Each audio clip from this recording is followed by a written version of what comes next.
Y dice la palabra de Dios: ten ahora a bien bendecir la casa de tu siervo, para que permanezca perpetuamente delante de ti, porque tú, Jehová Dios, lo has dicho, y con tu bendición será bendita la casa que hoy consagramos para ti, de tu siervo para siempre.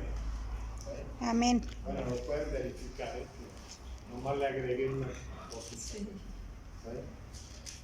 Entonces, ¿verdad? Vamos a orar. Señor, te damos gracias por este lugar, Señor, que nos hicieron favor de prestar, y en este momento, Señor, oramos en el nombre de nuestro Señor y Salvador Jesucristo para que este sea un lugar que sea fortalecido, Señor, como congregación y como iglesia, Señor, en Tasco, que tú abras puertas, Señor, para que podamos traer almas en el nombre de Cristo Jesús, para que sea formada la iglesia, Señor, de Vida de Gracia para el mundo Querétaro.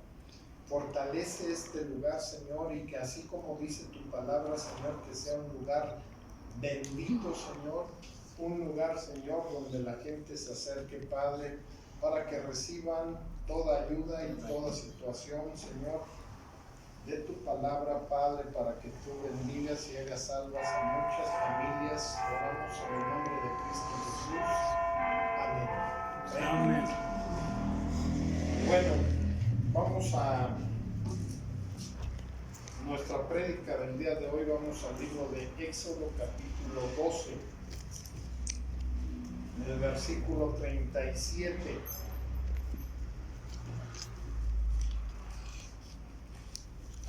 Y dice la palabra de Dios, ¿verdad?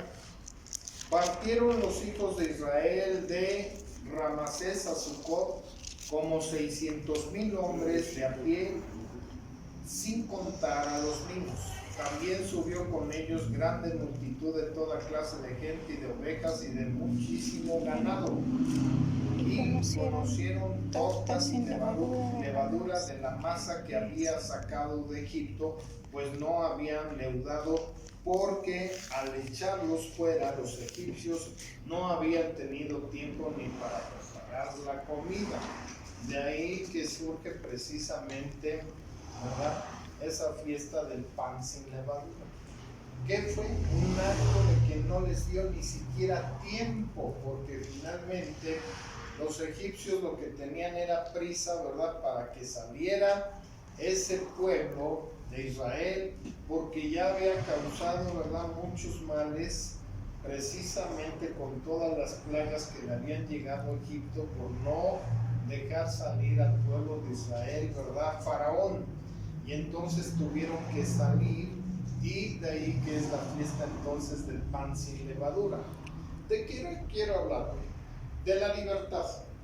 ¿Sí? Vemos un pueblo, ¿verdad?, como ejemplo, que fue libertado de Egipto, de la opresión de Egipto, ¿sí? Pero muchas veces, ¿verdad?, somos libertados por el Señor Jesucristo, libres pero con mentalidad de esclavos, ¿sí? Porque nos hemos quedado, ¿verdad?, todavía con una mente de esclavitud. Dice, vamos a orar antes. Gracias te damos, Señor, en esta tarde, Padre, por tu palabra. Te pedimos, Señor, que nos ministres en esta tarde, en el nombre de nuestro Señor y Salvador Jesucristo. Que guardes este lugar, Señor, portentosamente. Que guardes a cada uno de los que estamos presentes en este lugar. Y que tú, Señor, bendigas y fortalezcas este lugar, como es, Señor, el deseo, no solamente de tus siervos, sino de las ovejas que vienen a este lugar, Señor. Que tu palabra, Señor, siempre sea lo primero, Padre Santo, y que tu palabra, Señor, nos liberte de toda situación, y que siempre, Señor, encontremos toda respuesta solamente en ti y en tu santa palabra. Oramos hoy en el nombre de Cristo Jesús. Amén. Amén.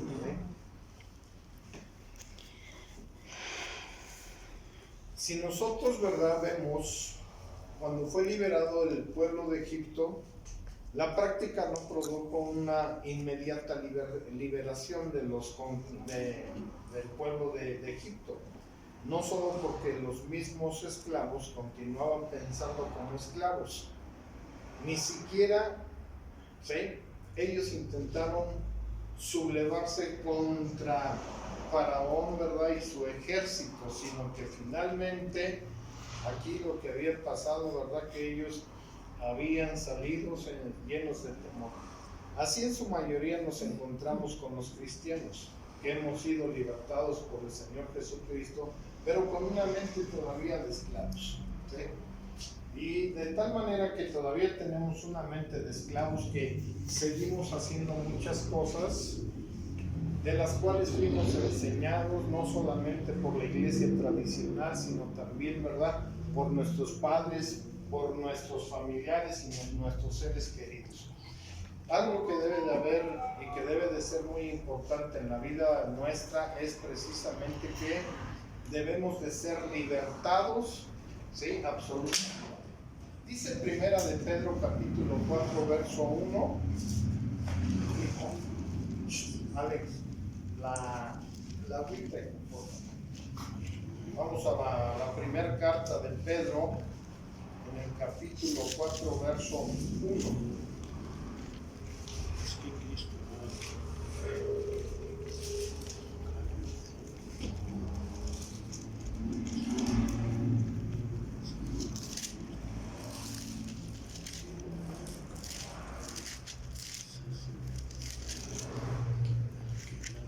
Ok, y dice, ¿verdad?, ahí, puesto que Cristo ha padecido por nosotros en la carne, vosotros también armaos del mismo pensamiento, pues quien ha padecido en la carne, terminó con el pecado o terminó precisamente con la esclavitud, ¿sí?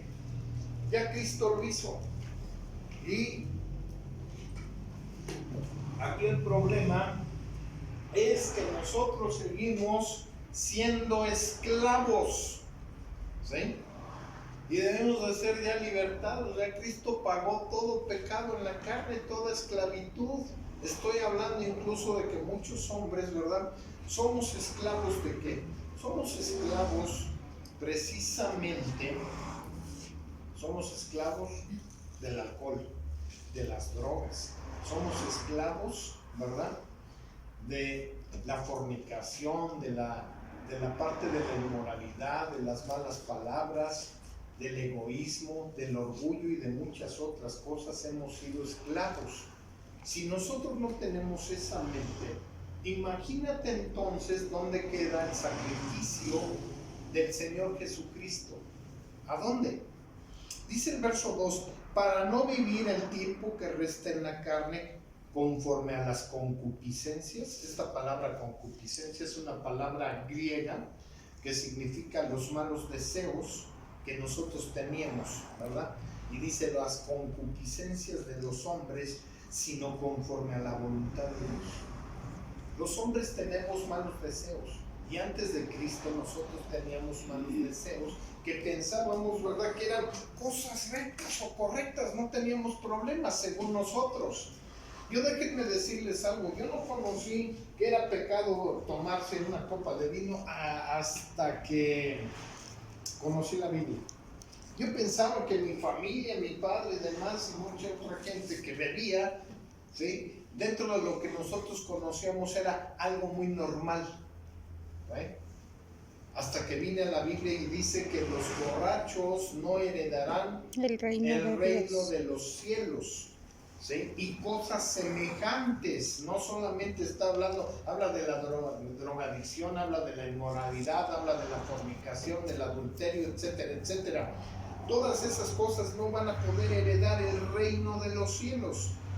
Y dice, baste ya el tiempo pasado para haber hecho lo que agradaba a las personas que no tienen a Dios. Aquí está hablando de los gentiles que no conocen de Dios. Andando, dicen, las lascivias. La lascivia es ese sentimiento incontrolable de tener relaciones o de tener inmoralidad o relaciones sexuales, en las concupiscencias, los malos deseos, en las embriagueces, en las orgías, disipaciones y abominables idolatrías. ¿Y por qué dice abominables idolatrías? Porque yo creo que la mayoría, acuérdense, fuimos indiscutiblemente idólatras.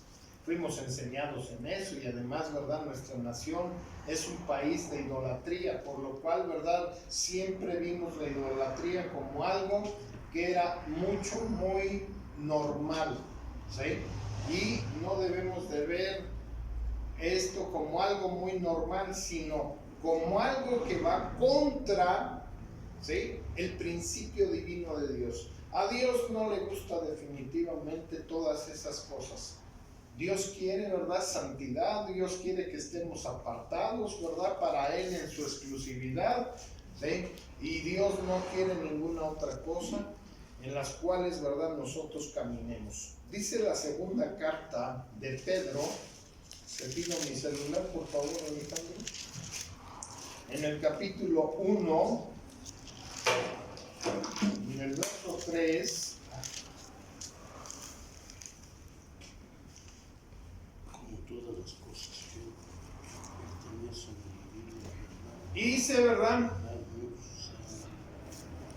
en la segunda carta de Pedro, en el capítulo 1, dice: como todas las cosas que pertenecen a la vida y a la piedad, nos han sido dadas por su divino poder mediante el conocimiento de aquel que nos llamó por su gloria y excelencia.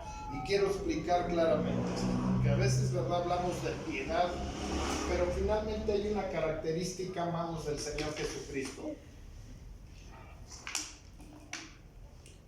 que los cristianos van a una iglesia y no conocen la definición piedad, ¿sí? Oyen piedad y piedad se imaginan como, bueno, hay que tener como que cariño por las personas, punto. No. ¿Qué significa piedad? Piedad es un sentimiento de amor o un sentimiento por amor movido a hacer el bien, ¿sí? Y la Biblia lo que nos marca, no solamente en este contexto, sino en muchos otros, que el hombre de Dios, los cristianos, debemos de practicar la piedad. Es decir, un sentimiento que es movido a hacer el bien, ¿sí? Por eso es que dice que pertenecen a la vida y a la piedad. Nos han sido dadas por su divino poder. Fíjate bien. Puede ser que nosotros antes de Cristo no teníamos nada de piedad, pero ahora en el Señor Jesucristo tenemos piedad. Tenemos un sentimiento que nos mueve a hacer el bien. Y de plano, si no tenemos ese sentimiento a hacer el bien, ¿seremos cristianos? Porque la profesión de fe o proclamar que somos cristianos es muy fácil. Muy fácil, pero realmente estamos profesando el cristianismo, teniendo sentimientos de amor, de bienestar, de ayuda, ¿sí?, al prójimo, porque eso es lo que Dios quiere, porque eso es algo que es dado por su divino poder, ¿sí? ¿Mediante qué dice? El conocimiento. Así es que cada vez que adquirimos conocimiento de la santa palabra de Dios, tenemos crecimiento a la piedad, a ser mejores seres humanos, a ser mejores vecinos, mejores padres de familia, ¿sí? Porque es un sentimiento que el Espíritu Santo tiene que estar moviendo en la vida de ustedes, en mi vida y en la vida de todos aquellos que tienen conocimiento del Señor Jesucristo, porque Él nos llamó, ¿sí?, a la Shekinah, excelencia, ¿sí? Es decir, Él nos ha llamado a su gloria para que nosotros vivamos con excelencia, con perfección, con madurez, que se debe de notar en la casa, con los vecinos, en la calle y en todas las partes. Y uno de los problemas que tiene la iglesia del siglo XXI es que la gente aparentemente en la iglesia tiene bondad, en la iglesia o en la congregación, ¿verdad?, tiene amor, tiene cariño, pero no tiene un comportamiento igual en la iglesia que en su casa, o que en su casa y en la calle.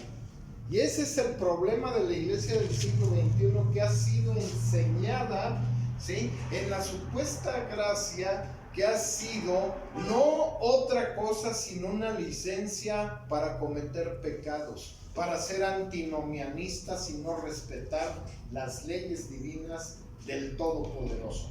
Ese es el problema que enfrentamos ahora con la iglesia del siglo XXI. Y una iglesia, ¿verdad?, que está toda distorsionada. Dice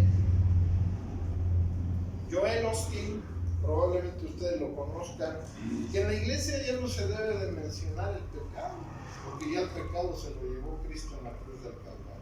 La iglesia es el primer lugar que debemos de mencionar el pecado y el arrepentimiento, porque muchos de los que vamos a una iglesia o a la congregación definitivamente todavía no hemos tenido arrepentimiento, ¿sí?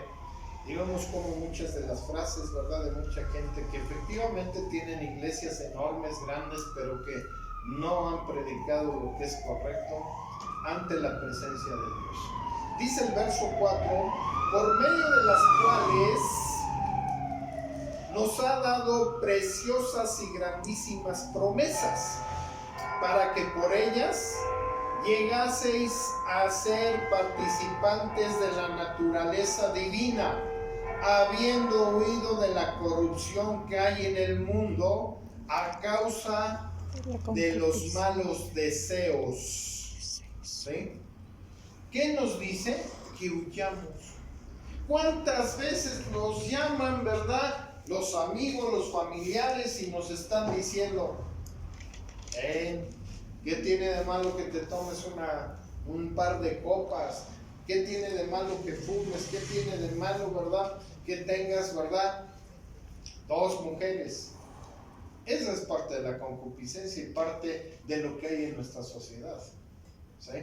Y el problema es que somos muy dados, ¿verdad?, a que las cosas, a conformarnos al mundo, a las cosas del mundo. Y eso Dios no lo quiere indiscutiblemente. Dios quiere que nosotros tengamos una vida nueva, que nuestro viejo hombre haya sido crucificado, tal como lo dice el libro de Romanos en el capítulo 6. Si quieres ir conmigo ahí, por favor, a Romanos en el capítulo 6, el verso 1 en adelante. ¿Sí? Si lo tienes, me dices amén. Amén. Es que diremos. Amén. Ok. Y dice, ¿qué pues diremos? ¿Perseveraremos en el pecado para que la gracia abunde? Y tiene interrogantes, es una pregunta que el mismo apóstol Pablo se hace y el mismo apóstol Pablo contesta. En ninguna manera, porque los que hemos muerto al pecado, ¿cómo viviremos aún en él? Date cuenta que un muerto no puede vivir, ni andar haciendo cosas. Y es la misma analogía que usa el apóstol Pablo diciendo, los que hemos muerto al pecado ya no podemos andar en el pecado, pues estamos muertos, ¿sí? No sigamos con esas ideas, digo, se aproximan muertos y voy a empezar a hablar de muertos la próxima semana y hablar de algunas cosas que tienen que ver con esas falsas doctrinas. ¿O no sabéis que todos los que hemos sido bautizados en Cristo Jesús, hemos sido bautizados en su muerte, ¿verdad? Y ahora sí espero que podamos hacer los bautizos, ¿verdad? Para que podamos entender que hemos sido, ¿verdad? El bautismo significa sepultura principalmente.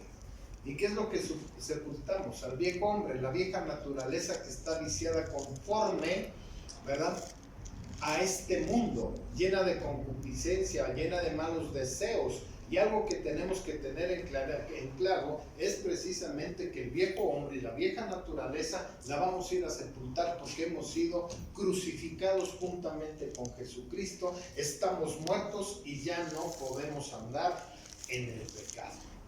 Dice Pablo, porque somos sepultados juntamente con él para muerte por el bautismo, a fin de que como Cristo resucitó de los muertos por la gloria del Padre, así también nosotros andemos en vida Nueva. ¿sí? Y quiero decirles, la mayor parte de las iglesias y de muchos de los cristianos piensan que el nuevo nacimiento y la vida nueva tiene que ver cuando nos morimos y después cuando venga Cristo por segunda vez, que nos va a resucitar. No, iglesia, ¿sí? La nueva vida es aquí en la tierra en este momento, y aquí vamos a ver que algunos van a nacer de nuevo y algunos definitivamente no van a nacer de nuevo. Creo, no sé si aquí en esta iglesia ya les enseñé, ¿sí?, cómo es el trigo y la cizaña. El trigo y la cizaña son dos plantas que son muy parecidas, parecieran igual, pero la característica es que el trigo se inclina, es decir, se humilla, y la cizaña permanece erguida, permanece parada. Y así es, ¿verdad?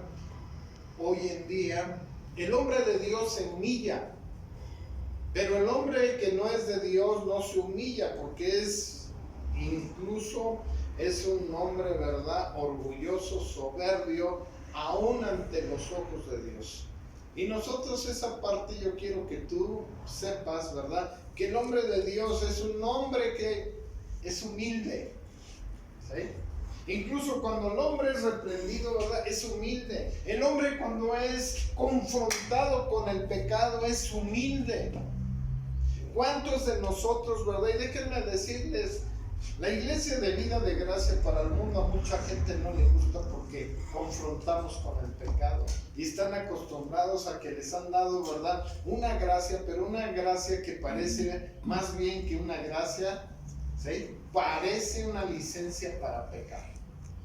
Y no podemos vivir nosotros así, que parezca una licencia para pecar, sino más bien, ¿verdad?, nosotros debemos de vivir una vida, ¿sí?, una vida que parezca, ¿sí?, que vivimos, bueno, no que parezca, que realmente vivamos en santidad, ¿sí? Pero lamentablemente muchos de los cristianos que se encuentran en una condición similar, aunque han sido libertados por Cristo de la esclavitud del pecado, todavía se comportan como si estuvieran, ¿verdad?, como esclavos, ¿sí? Y eso es algo que Dios ya no quiere, porque entonces no hemos creído exactamente en lo que Cristo hizo en la cruz del Calvario. Dice el apóstol Pablo en Filipenses capítulo 1, vayan ahí por favor conmigo a Filipenses en el capítulo 1, verso 27. Y dice: solamente que os comportéis como es digno del Evangelio de Cristo. ¿Cómo es eso? Como es digno del Evangelio de Jesucristo. En otras palabras, que si te dices que eres un hijo de Dios o una hija de Dios, que te comportes como tal, ¿no? Porque a veces, ¿verdad?, decimos que somos hijos de Dios, pero nos comportamos como hijos del anticristo. Para que o sea que vaya a veros o que esté ausente, oiga de vosotros que estáis firmes en un mismo espíritu, combatiendo unánimes por la fe del Evangelio. ¿Qué significa esto? Está hablando Pablo exactamente de un combate. Y un combate que indiscutiblemente, ¿sí?, es una pelea de toda la vida, de lo cual está hablando Pablo. ¿Y cuántos no combatimos contra el pecado? ¿Sí? Sino que todo lo contrario, coqueteamos con el pecado. ¿Sí? Cuando vamos a alguna fiesta, finalmente no estamos combatiendo el pecado, sino que estamos coqueteando con el pecado, porque la gente está diciendo chistes, ¿verdad?, groseros, ¿verdad?, de color colorado, y nos estamos muertos de risa. La gente está bebiendo alcohol y nosotros estamos compartiendo, ¿verdad?, ahí con los que beben alcohol, o no, con los que se drogan, o con los que hablan malas palabras, palabras altisonantes. Estamos coqueteando finalmente con el pecado. ¿Ese es el propósito de Dios? ¿O que nos comportemos realmente como hijos de Dios? ¿Sí? ¿Cuánta gente, no se imaginan ustedes cuánta gente no cree en nosotros? Bueno, muchos de nuestros hijos, déjame decirte que ni siquiera creen en nosotros. ¿Y sabes por qué? Porque no encuentran la congruencia que dicen, ay, mi mamá y mi papá se dicen cristianos, pero se comportan como el hijo del diablo. Toda la vida están peleando, toda la vida están mal. ¿Es una mentira? No, es una verdad. Y una verdad que finalmente es un acto vergonzoso. ¿Sí? Porque realmente tienen toda la razón que no estamos comportándonos como es debido del Evangelio del Señor Jesucristo. ¿Sí? Imagínense, Pablo les estaba diciendo esto, porque como ustedes saben, ¿verdad? Pablo andaba viajando a las diferentes iglesias de Asia. Y cuando las visitaba, por eso les decía, ya sea que esté yo o que no esté, presente o ausente, compórtense como es debido del Evangelio del Señor Jesucristo. Y eso nos ha encarecido. ¿Ustedes creen que solamente fue en el tiempo del apóstol Pablo? No, por supuesto que nos lo sigue encareciendo el Señor. ¿Sí? Comportémonos como es debido del Evangelio del Señor Jesucristo. Y nada intimidados por lo que se oponen, que para ellos ciertamente es inicio de perdición, mas para vosotros de salvación, y esto es de Dios. Porque luego tenemos miedo, incluso, ¿verdad? Cuando alguien se nos opone al Evangelio, ay no, es que se enoja, que no tengas miedo, no importa que sean tus familiares. Déjame decirte que a los familiares, ¿cómo los vamos a ganar? Los vamos a ganar indiscutiblemente con testimonio, con el estilo de vida que nosotros tengamos. ¿Sí? Y dice Pablo, porque a vosotros os es concedido a causa de Cristo, no solo que creáis en Él, sino también que padezcáis por Él. Porque también las iglesias que te dicen no, ¿sí? Si tú aceptas a Cristo Jesús como tu Señor y tu Salvador, no vas a padecer, no vas a tener problemas, no vas a tener nada de esas cosas. Y la Biblia enseña todo lo contrario, que nosotros vamos a padecer. Si Cristo padeció, ¿sí? Es muy normal que nosotros padezcamos, teniendo el mismo conflicto que habéis visto en mí y ahora oís que hay en mí. Pablo pasó por muchas situaciones muy tremendas, que finalmente eso es lo que está hablando. Los conflictos, ¿verdad?, que había tenido Pablo, ¿sí? Y que a pesar de los conflictos y de los problemas que había presentado Pablo, ¿sí?, él siguió firmemente en el Evangelio. Muchas veces nosotros no. A veces yo les pregunto, ¿verdad?, a la iglesia de Tasco, por ejemplo, y bueno, ¿y por qué no vinieron? Es que estaba lloviendo. Bueno, ¿y por qué no vinieron? Es que estaba nublado, es que hacía frío. ¿Sí? Imagínense, ¿sí? ¿Qué te dirá el Señor cuando te presentes en su presencia? Es que no puedo estar presente ahora que te moriste, ¿verdad? Ahí espérame en el infierno, yo creo. Es tremendo todas esas cosas que no entendemos. El Señor vino con mucho amor para libertarnos y para que vivamos libres, pero sin motivo de libertinaje, sino que esa libertad sea una libertad para demostrar al mundo que podemos vivir sanamente según el principio divino de Dios, sin beber y sin hacer ninguna otra cosa, ¿verdad?, que finalmente a Dios no le agrada. Dice Isaías 61,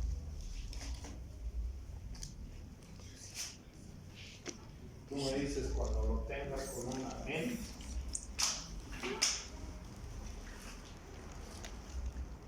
Amén. ¿Ok? Y les dice: el Espíritu de Jehová el Señor está sobre de mí, porque me ha ungido Jehová, me ha enviado a predicar buenas nuevas a los abatidos. Me ha enviado a predicar las buenas noticias. ¿Cuáles son las buenas noticias? El evangelio, que tiene, ¿verdad?, solución aún después de la muerte. ¿Sí? A vendar a los quebrantados de corazón. Esta palabra corazón es la palabra lev, que acuérdense que es, ¿verdad?, sentimientos, emociones, voluntad e intelecto. A vendar. Porque luego, ay, es que usted no sabe, pero yo cuando era chiquito o chiquita sufrí mucho. Mi papá era un borracho, mi papá me violó, mi papá me pegaba, mi papá era esto, era aquello, maltrataba a mi mamá.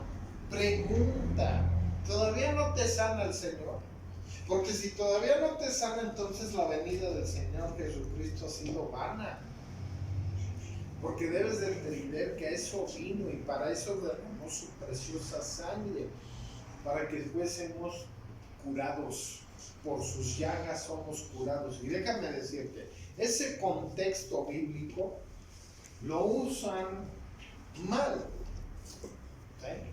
Porque empiezan a orar por la gente, por tus llagas somos curados, sí, pero habla espiritualmente, no habla de una enfermedad. Eso es muy importante que nosotros podamos entender esa parte, ¿verdad?, que hemos sido curados del corazón. A publicar libertad a los cautivos y a los presos, apertura de la cárcel. ¿De qué cárcel está hablando aquí? Esto se habló y se profetizó con el profeta Isaías 750 años antes de que viniera el Señor Jesucristo. Es decir, esto se profetizó, ¿verdad?, hace 2750